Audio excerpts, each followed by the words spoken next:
Thaina mamangai koyum layamna taibang mirakta taibang miyoibagi saktam lawduna sarau morong naringai matamni ningthau panba leibak amagi khara manung hanjinba khungang amani khungang asida Chandra Kangnan kauba naha pakhang ama leirammi mahak lukhrabi mama amadi mapuga loinana khangpoksang amada leirammi Chandra Kangnan gi imungsi mapa ibungona hinglingai matamdadi mapa ibungona lalon itik tawduna yamna nungaiba mag natragasu saningbata sa seningbata set nungsi sanana leijarammi mama mapa anina luhonglaba matungda phana kuina mamitta masa uba phangdabadagi singu laifamlen kayada chatuna khoyum laisingda nijarammi sahi thengna Chandra Kangnanbu makhoigi masa oina phangjakhibani Chandra Kangnanbu imungduda masa oina phangjaba matamduda imunggi mi khudingmak yamna haraunakhi tangna phangjaba khoyum layamna pibibani khanna mama mapa amadi mapuna Chandra Kangnanbu kena mauna apambata maning thunganduna awapa amata khanganda yoglaklammi asumna mama mapa amadi mapuna Chandra Kangnanbu kena mauna yokpasina maram oiraga mahak thabak suningdaba yamna tonanba angang ama haibadu oirakhi Chandra Kangnana sahi tararom hairakpa adwaida magi mapadu leibak amadagi amada lalonba chatpa matamda asauba isingi imaida hi laksinduna sikre hai naduna sikre hai asumna mafam khangdana adumak halakhidre mapabungna asumna hek mafam khangkhidabadagi mama lukhrabi aduna aphangba thabak su nomduna yum punanaba honarammi mapusu ahal matam osilakpana mamogi mateng karisu pangba ngamde nongma nongmagi awat apana thanba lairaba imung haibadu osilaklammi mapusu ahal thangda mamong nupi amadi masugi khanbada awaba wakhalna laina haibadu oirammi Chandra Kangnan magi yumda tawriba singsi udaba khangdaba natte mamana hotnariba mapuna wakhal waribadu piklingaidagi kena yuklakpa Chandra Kangnan kari karam tawraga mamagi amadi mapugi mateng pangani haibasi tasengna khanglamde matam ayambada masida wakhal tawraga lei nongmadi Chandra Kangnan makhoigi khuldugi turel achaubaduda khulgi naha pakhangsingna lu lang thaklaga nga pharibadu masu yaururage madudagi pharakpa nga du mamada yolhallaga madudagi phanglakpa sel aduna imunggi mateng kharada oirabasu panggi haina khalammi maramasina thaina mapu amati mapa hoina sizinaramba makhoigi sangoida yalaga thamliba langdu lautharammi aduga aho arak segai tugaiba yaubra haina yengi Hariba numitugi numitangdu Chandra Kangnan mama amadi mapuda khulgi turel achaubada khulgi naha pakhang mayamna nga phaba chatlibadu masu yauruge haina hairammi Chandra Kangnan gi wafamduda mama amadi mapuna yamna nungairamde kena mauna yokcharakpa masuni mapuna masugi waduda nungsina hairammi ihe isubu haigadrane nahan makhai amukta tawbasu natte Chandra Kangnan mapugi wa aduda nokphet tawna khummi ipu karigi haitani aisu nupani haujikti pakhangsu phare imaga ipuga hayengdagidi aina nungaina thamlagadabani mamadusu naitom pokpa masa nupagi wa aduda nokphet tawjai adubu mathamoidadi nungaitabana pik thalle mathangi numitni Chandra Kangnan yahonganna hogatli aduga turelda nga phaba chatnabagidamak sem sarammi mama ibe madusu masanupana chatpananganaba haiduna taha kochen chenduna sak ising thong thaktuna hona jai asumna ayuki sak saraba matung Chandra Kangnan mama amadi mapudagi yathang lauraga lang puraga khuldugi turel asaubadu tamna chatkhre tureldu yoba matamdadi khulgi naha pakhang kaya marumsu laknarammi nga phanabagidamak sem sanarammi lairamliba naha pakhangsing aduna Chandra Kangnanna adumna itha thajadana thorakpa ubaduda laknaraklammi nupa amana hairammi is itaw Chandra Kangnan itaw bu nga phaba haigadrane amana amuk wapangla itaw na ngasi thorakpasidi turel sida leiba nga makhaidi ngasidi itaw na loinamak puraga chatkigadaba manbu maleda asumna mayamdu phagi tawnai Chandra Kangnansu mayamna phagi tawribadu noklaga tarammi harauna adumak pakhum pirammi wari watai taw tawduna ꯃꯌꯥꯝꯗꯨ ꯃꯥꯒꯤ ꯈꯨꯠꯁꯨ ꯈꯨꯠꯂꯥꯏ ꯁꯦꯝ ꯁꯥꯟꯅꯔꯝꯃꯤ꯫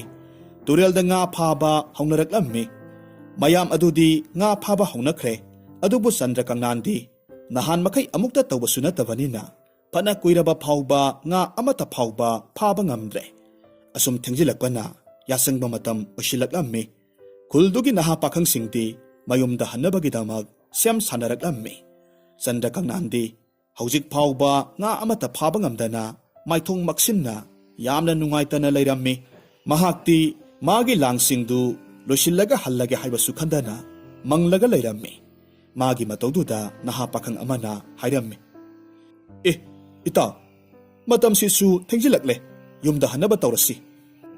"ꯏꯇꯥꯎ, ꯀꯔꯤꯁꯨ ꯈꯜꯂꯨꯅꯨ, ꯇꯧꯔꯒ ꯍꯥꯏꯔꯛꯀꯗꯕꯅꯤ꯫ ꯉꯁꯤꯒꯤꯗꯤ ꯑꯩꯈꯣꯏ ꯃꯌꯥꯝꯗꯒꯤ ꯏꯇꯥꯎꯒꯤ ꯉꯥ ꯑꯃꯃꯝ ꯈꯥꯏꯔꯒꯦ, ꯍꯌꯦꯡ ꯑꯃꯨꯛ ꯐꯥꯔꯁꯤ."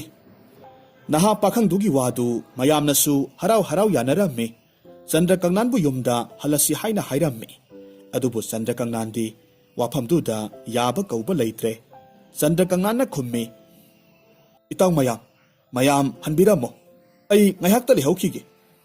ꯑꯁꯨꯝꯅ ꯃꯍꯥꯛꯅ ꯌꯥꯃꯟꯗ꯭ꯔꯕ ꯑꯗꯨꯗ ꯃꯌꯥꯝꯁꯨ ꯍꯟꯅꯈ꯭ꯔꯦ꯫ ꯆꯟꯗ꯭ꯔꯀꯪꯅꯥꯟꯁꯨ ꯃꯥꯅ ꯃꯃꯥ ꯑꯃꯗꯤ ꯃꯄꯨ ꯑꯅꯤꯒꯤ ꯃꯐꯝꯗ ꯄꯤꯔꯝꯕ ꯊꯥꯖꯕꯁꯤꯡ ꯑꯃꯗꯤ ꯃꯥꯅ ꯉꯥ ꯐꯥꯕ ꯆꯠꯅꯕꯒꯤꯗꯃꯛ ꯌꯥꯍꯧ ꯉꯟꯅ ꯍꯧꯗꯨꯅ ꯍꯣꯠꯅꯖꯕꯁꯤꯡꯗꯨ ꯃꯤꯠꯃꯥꯡꯗ ꯎꯔꯛꯂꯝꯃꯤ꯫ ꯌꯥꯝꯅ ꯅꯨꯡꯉꯥꯏꯇꯅ ꯇꯣꯔꯕꯥꯟꯗꯨꯗ ꯐꯝꯂꯒ ꯂꯩꯔꯝꯃꯤ꯫ ꯇꯟꯖꯥ ꯑꯗꯨꯗ ꯀꯗꯣꯝꯗꯒꯤꯅꯣ ꯈꯪꯍꯧꯗꯦ, ꯑꯇꯤꯌꯥꯗꯨ ꯅꯣꯡ ꯄꯨꯝꯃꯝ ꯍꯦꯛ ꯃꯝꯁꯤꯜꯂꯛꯂꯝꯃꯤ꯫ ꯇꯨꯔꯦꯜ ꯑꯆꯧꯕꯗꯨꯒꯤ ꯏꯃꯥꯏꯗꯨꯁꯨ ꯅꯣꯡꯂꯩ ꯅꯨꯡꯁꯤꯠꯅ ꯎꯔꯨ ꯎꯪꯗꯨꯅ ꯌꯥꯝꯅ ꯑꯀꯟꯕ ꯏꯊꯛ ꯏꯄꯣꯝ ꯑꯃꯈꯛ ꯍꯧꯔꯛꯂꯝꯃꯤ꯫ ꯇꯧꯔꯤꯕ ꯃꯇꯧꯗꯨꯗ ꯆꯟꯗ꯭ꯔꯀꯪꯅꯥꯟꯗꯤ ꯑꯀꯤꯕ ꯍꯥꯏꯕꯗꯨ ꯑꯣꯏꯔꯦ꯫ ꯉꯥꯏꯍꯥꯛꯀꯤ ꯃꯇꯨꯡꯗ ꯍꯧꯔꯝꯕ ꯏꯊꯛ ꯏꯄꯣꯝꯗꯨꯁꯨ ꯇꯞꯅ ꯇꯞꯅ ꯐꯔꯛꯈꯤ꯫ ꯑꯗꯨꯒ ꯆꯟꯗ꯭ꯔꯀꯪꯅꯥꯟꯒꯤ ꯃꯥꯏꯀꯩꯔꯣꯝ ꯇꯝꯅ ꯁꯅꯥ ꯃꯆꯨꯒꯤ ꯐꯖꯔꯕ ꯊꯝꯕꯥꯜ ꯑꯃꯈꯛ ꯇꯥꯎꯊꯔꯛꯂꯝꯃꯤ꯫ ꯆꯟꯗ꯭ꯔꯀꯪꯅꯥꯟ ꯊꯝꯕꯥꯜꯗꯨ ꯎꯕꯗ ꯄꯨꯛꯅꯤꯡ ꯍꯛꯆꯥꯡ ꯄꯨꯝꯅꯃꯛ ꯁꯨꯝꯍꯠꯈ꯭ꯔꯦ꯫ ꯇꯨꯔꯦꯜꯒꯤ ꯑꯆꯧꯕ ꯏꯃꯥꯏꯗꯨ ꯑꯀꯤꯕ ꯃꯆꯦꯠ ꯑꯃꯠꯇ ꯐꯥꯎꯗꯕ ꯃꯈꯩ ꯇꯨꯔꯦꯜꯗꯨꯗ ꯀꯨꯝꯊꯔꯛꯂꯝꯃꯤ꯫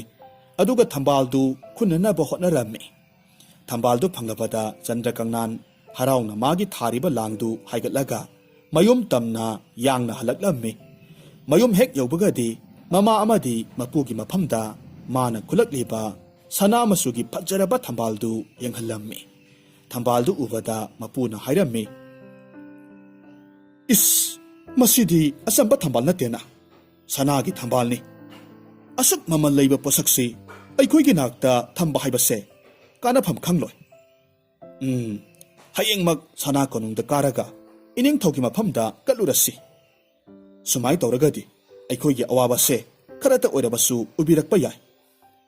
ꯑꯁꯨꯝꯅ ꯍꯥꯏꯅꯗꯨꯅ ꯅꯣꯡꯉꯥꯟꯕ ꯉꯥꯏꯔꯒ ꯂꯩꯔꯝꯃꯤ꯫ ꯃꯊꯪꯒꯤ ꯅꯨꯃꯤꯠꯅꯤ꯫ ꯃꯄꯨꯅ ꯁꯅꯥ ꯀꯣꯅꯨꯡꯗ ꯊꯝꯕꯥꯜ ꯄꯨꯔꯒ ꯆꯠꯈ꯭ꯔꯦ꯫ ꯁꯅꯥ ꯀꯣꯅꯨꯡ ꯍꯦꯛ ꯌꯧꯕꯒꯗꯤ ꯃꯄꯨꯅ ꯌꯥꯝꯅ ꯍꯔꯥꯎꯅ ꯃꯈꯣꯏꯒꯤ ꯑꯋꯥꯕ ꯄꯨꯝꯅꯃꯛ ꯀꯣꯛꯂꯒꯅꯤ ꯈꯟꯅ ꯅꯤꯡꯊꯧꯒꯤ ꯃꯐꯝꯗ ꯁꯅꯥ ꯊꯝꯕꯥꯜꯗꯨ ꯀꯠꯆꯔꯝꯃꯤ꯫ ꯅꯤꯡꯊꯧ ꯑꯗꯨꯁꯨ ꯁꯅꯥ ꯊꯝꯕꯥꯜꯗꯨ ꯎꯕ ꯃꯇꯝꯗ ꯌꯥꯝꯅ ꯍꯔꯥꯎꯕ ꯑꯄꯥꯝꯕ ꯄꯣꯛꯂꯝꯃꯤ꯫ ꯊꯝꯕꯥꯜꯗꯨ ꯎꯕꯗ ꯅꯤꯡꯊꯧꯅ ꯍꯪꯂꯝꯃꯤ, "ꯏꯄꯨ, ꯑꯁꯨꯛ ꯐꯖꯔꯕ ꯁꯅꯥꯒꯤ ꯊꯝꯕꯥꯜꯁꯤꯕꯨ ꯀꯗꯥꯏꯗꯒꯤ ꯍꯦꯛꯂꯛꯄꯅꯣ?" ꯃꯄꯨ ꯑꯗꯨꯁꯨ ꯑꯔꯣꯟꯕ ꯑꯃꯠꯇ ꯊꯝꯗꯅ ꯃꯥꯒꯤ ꯃꯁꯨꯅꯨꯄꯥ ꯆꯟꯗ꯭ꯔꯀꯪꯅꯥꯟꯅ ꯁꯅꯥꯒꯤ ꯊꯝꯕꯥꯜꯗꯨ ꯐꯪꯂꯛꯄꯒꯤ ꯋꯥꯔꯤ ꯄꯨꯝꯅꯃꯛ ꯇꯝꯂꯝꯃꯤ꯫ ꯋꯥꯐꯝꯗꯨ ꯇꯥꯔꯨꯕꯗ ꯅꯤꯡꯊꯧꯒꯤ ꯅꯥꯀꯟꯗ ꯉꯥꯟꯊꯣꯏꯔꯤꯕꯤ ꯂꯩꯃꯁꯤꯖ ꯑꯗꯨꯅ ꯃꯈꯥ ꯇꯥꯅ ꯍꯥꯏꯔꯛꯈꯤ, "ꯏꯄꯨ, ꯑꯩꯁꯨ ꯏꯄꯨꯒꯤ ꯁꯅꯥ ꯊꯝꯕꯥꯜꯁꯦ ꯌꯥꯝꯅ ꯄꯥꯝꯖꯔꯦ꯫ ꯑꯩꯒꯤꯁꯨ ꯑꯃꯠꯇ ꯄꯨꯕꯤꯔꯛꯎ, ꯄꯨꯔꯛꯇꯕ ꯌꯥꯗꯕꯅꯤꯀꯣ."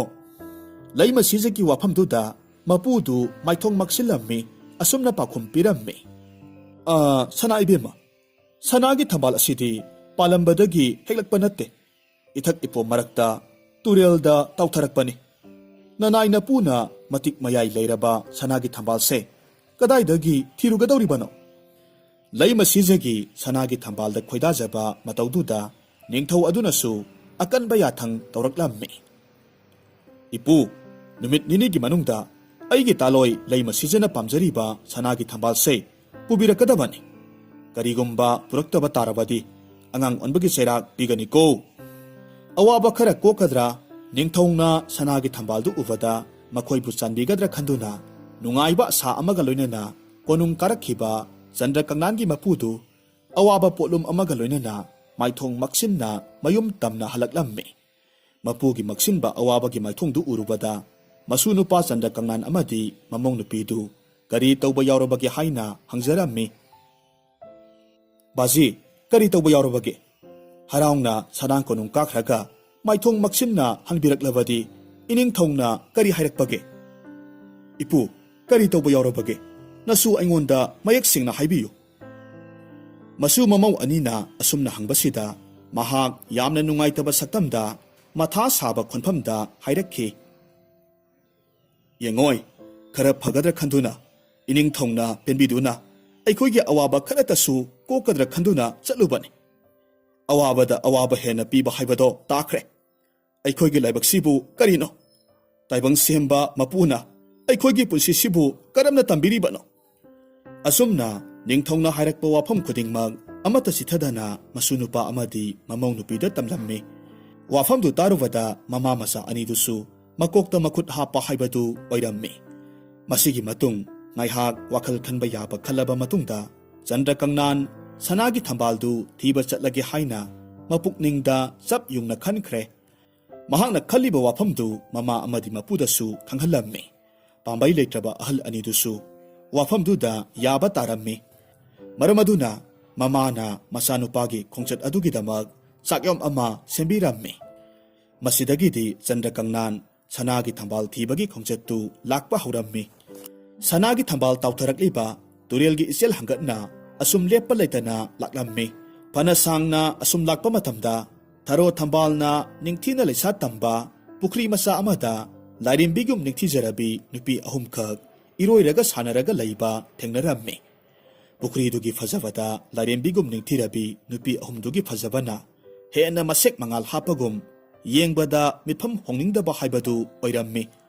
Chandra Kangnansu mamit kuptaba makhai nupi ahumduda yenglaga leirammi. Ngaihakki matungdadi nupi ahum aduna iroiraga sanaringai mamit kuptaba makhai leplaga yengliba nupadu makhoinasu urammi. Nupa adubu ahanba hek uba matamda nupi ahum aduna chap manana magi thamoida apamba nungsiba phaunarammi.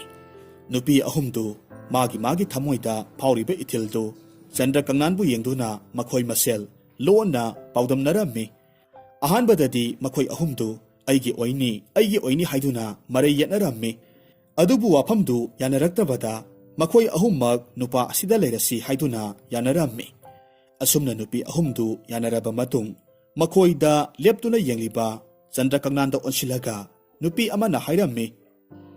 Ho sakhenba nupa nahakpu kanano? Mafamsidi taibang miyoibana pak sangba ngamdaba mafamni. Karigidamak mafamsida laklibano?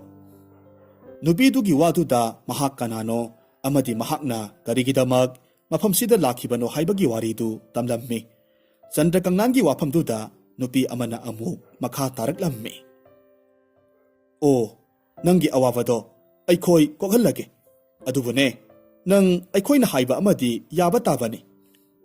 Chandra Kangnansu nupi singdugi wafamduda mapu amadi mamana wahauribadu aduta koklawadi khanduna yathoklammi. Nupi amana amuk hairammi. Aikhoi lainingthau sorarelgi masa nupi ahumni. Aina ahalni. Aigi mingna khunu leima kawi. Aduga mahakse mana yaimani. Mingna nganu leima kawi. Aduga mahak asina khwagi atonbini. Magi mamingna sabi leima kawi. Aikhoi ahumna nangbu ahanba uba mitkup maktada aikhoi ahumaki thamoida nahakpu aikhoigi ipuroiba oijage haina khankhre. Maramasina nahakna aikhoi ahumbu nangi yomda nangi loinabi oina puba ngambani hairabadi aikhoina nangi awaba pumnamak kokhangadawribani. Wafamse nahakna yadrabadi aikhoi nangi nateng pangba ngamloi. Chandra Kangnan nupi ahumdugi waduda ngakpa phaurammi.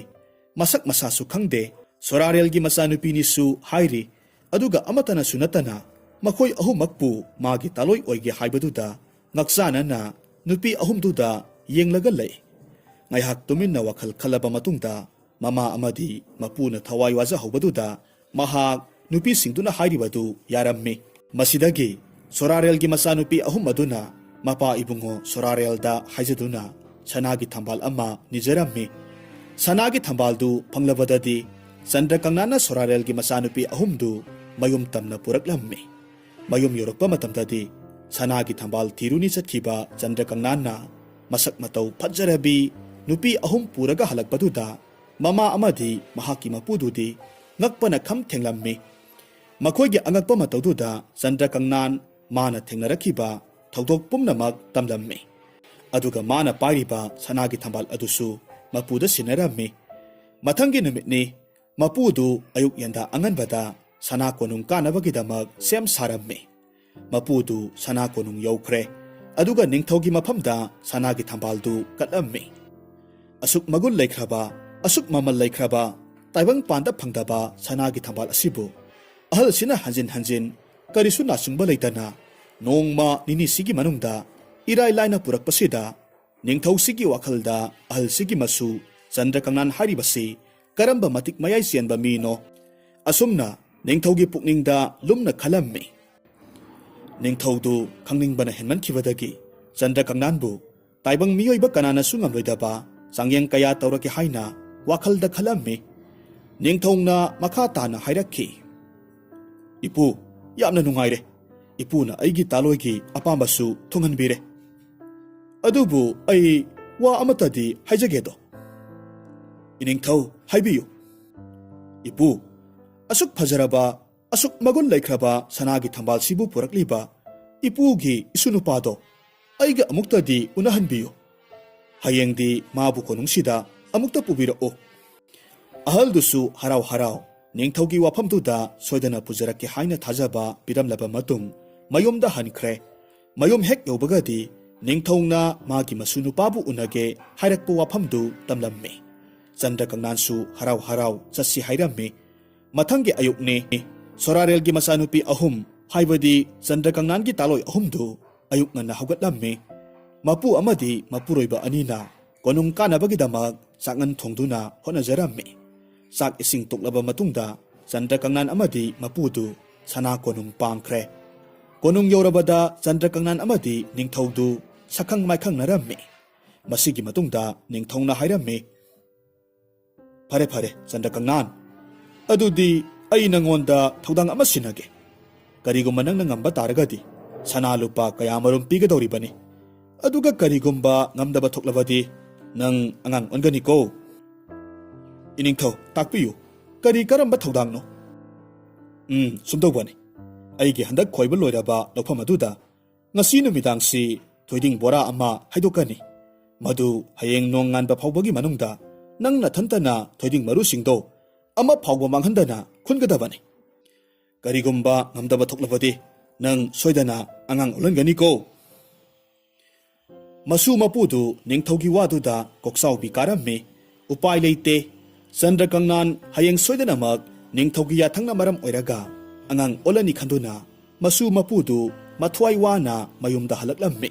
Mayum yoroklabada Chandrakangnan amadi mapu makhoi anigi nungsuk nungjanaba mataududa Chandrakangnan gi taloi sabi leimana hanglakhi. Kari taurabage sana konung kakhraga maithong maksinna nungsuk nungjanana halakbabu kari tawba yaurabage. Chandrakangnan ningthongna hairakpa wafam pumnamak amata chithadana tamlammi.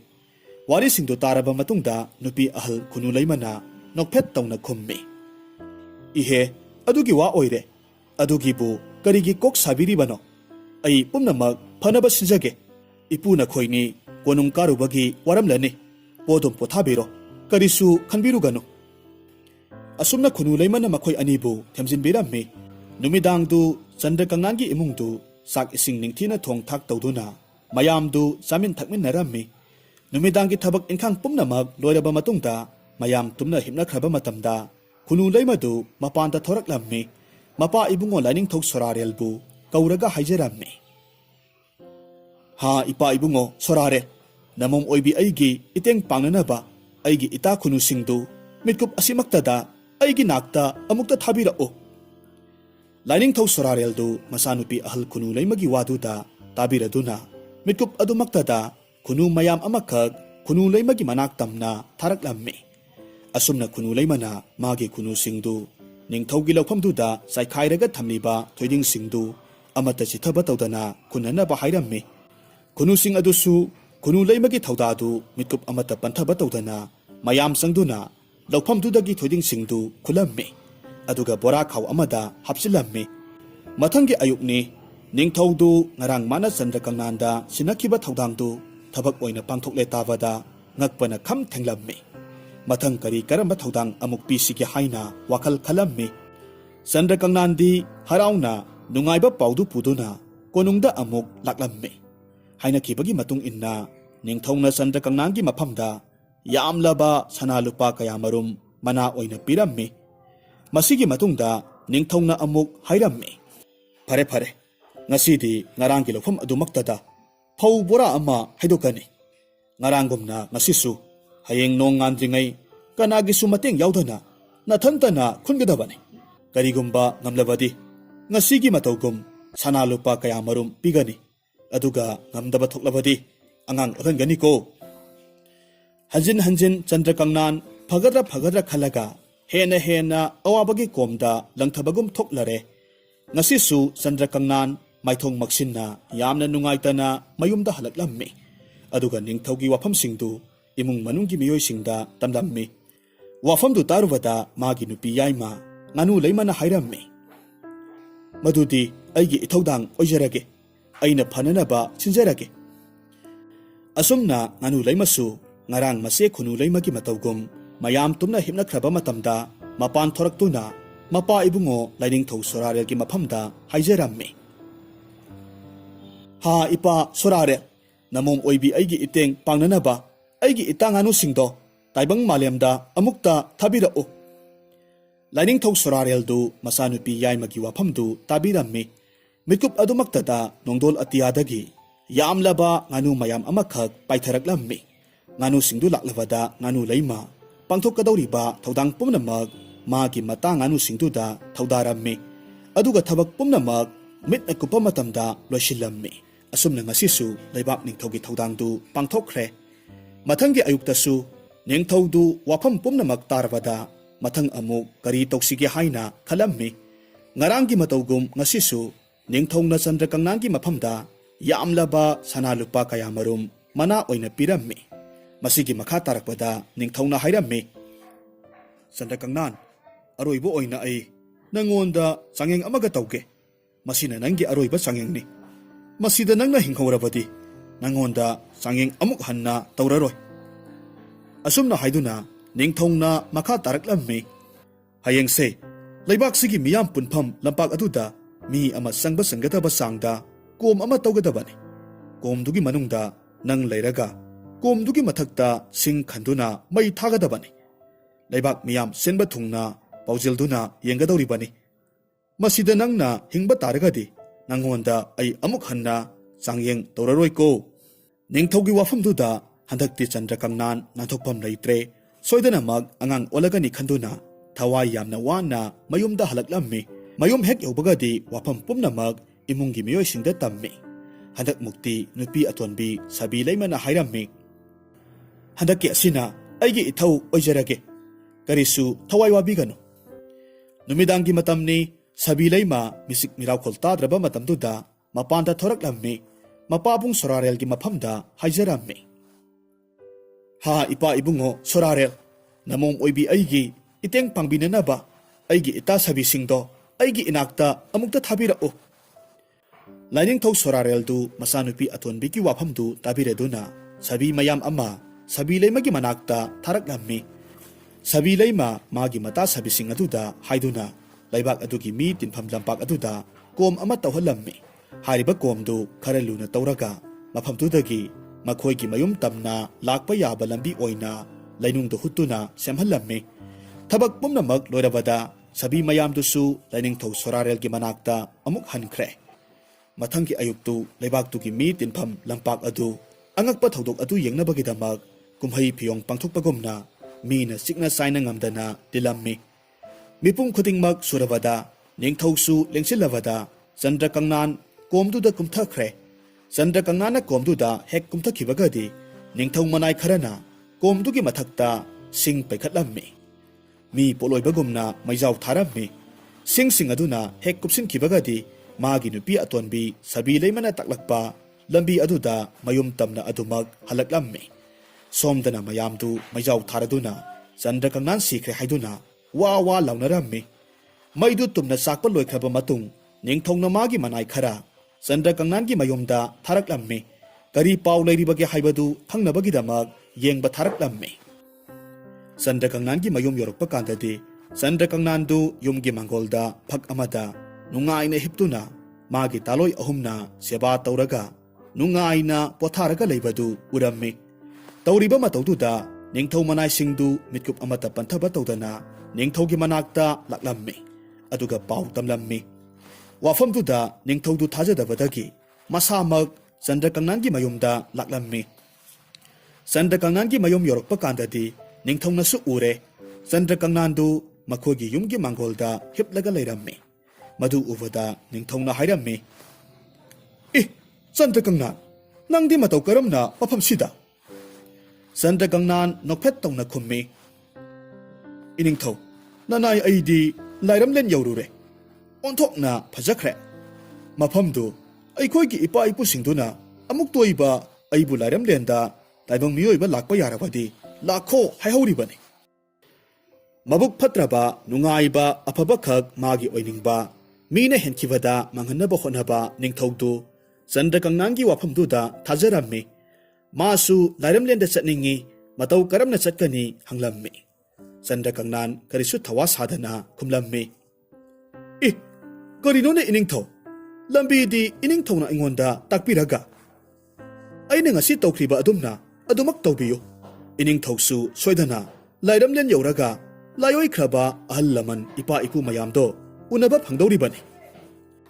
ꯅꯤꯡꯊꯧꯗꯨ Chandra ꯀꯪꯅꯥꯟꯒꯤ ꯋꯥꯐꯝꯗꯨ ꯊꯥꯖꯈ꯭ꯔꯦ꯫ ꯍꯌꯦꯡꯒꯤ ꯅꯨꯃꯤꯠꯇ ꯃꯥꯁꯨ ꯑꯗꯨꯝꯅ ꯃꯩ ꯊꯥꯔꯒ ꯂꯥꯏꯔꯝꯂꯦꯟꯗ ꯆꯠꯀꯅꯤ ꯍꯥꯏꯅ ꯋꯥꯔꯦꯞ ꯂꯧꯈ꯭ꯔꯦ꯫ ꯃꯊꯪꯒꯤ ꯅꯨꯃꯤꯠꯅꯤ꯫ ꯉꯔꯥꯡꯒꯤ ꯃꯐꯝ ꯑꯗꯨꯃꯛꯇꯗ ꯂꯩꯕꯥꯛ ꯃꯤꯌꯥꯝ ꯇꯤꯟꯗꯨꯅ ꯅꯤꯡꯊꯧꯗꯨ ꯆꯪꯕ ꯆꯟꯕ ꯆꯥꯡꯗ ꯀꯣꯝ ꯑꯃ ꯇꯧꯔꯝꯃꯤ꯫ ꯅꯤꯡꯊꯧꯗꯨ ꯀꯣꯝꯗꯨꯗ ꯆꯪꯍꯜꯂꯕ ꯃꯇꯨꯡ ꯀꯣꯝꯗꯨꯒꯤ ꯃꯊꯛꯇ ꯁꯤꯡ ꯄꯩꯈꯠꯂꯝꯃꯤ꯫ ꯃꯩ ꯊꯥꯕ ꯍꯧꯔꯝꯃꯤ꯫ ꯆꯦꯟꯐꯝ ꯂꯩꯇ꯭ꯔꯕ ꯅꯤꯡꯊꯧꯗꯨ ꯉꯝꯃꯤ ꯍꯥꯏꯗꯨꯅ ꯃꯤꯉꯣꯟꯗ ꯆꯩꯔꯥꯛ ꯍꯦꯛꯇꯃꯛ ꯄꯤꯔꯨꯕ, ꯃꯤꯅ ꯄꯨꯕ ꯊꯥꯡꯕ ꯉꯝꯂꯣꯏꯗꯕ ꯊꯧꯗꯥ ꯀꯌꯥ ꯊꯥꯕ, ꯃꯁꯥꯒꯤꯗ ꯈꯟꯕ ꯐꯠꯇ꯭ꯔꯕ ꯅꯤꯡꯊꯧꯗꯨ ꯃꯩꯅꯨꯡꯗ ꯊꯋꯥꯏ ꯊꯥꯔꯒ ꯁꯤꯖꯈ꯭ꯔꯦ꯫ ꯃꯁꯤꯒꯤ ꯃꯇꯨꯡ ꯆꯟꯗ꯭ꯔ ꯀꯪꯅꯥꯟꯒꯤ ꯏꯃꯨꯡꯁꯨ ꯃꯃꯥ ꯃꯄꯨ ꯑꯃꯗꯤ ꯃꯥꯒꯤ ꯇꯥꯂꯣꯏ ꯑꯍꯨꯝꯒ ꯂꯣꯏꯅꯅ ꯅꯨꯡꯉꯥꯏ ꯌꯥꯏꯐꯅ ꯄꯥꯟꯈꯤꯔꯝꯃꯤ꯫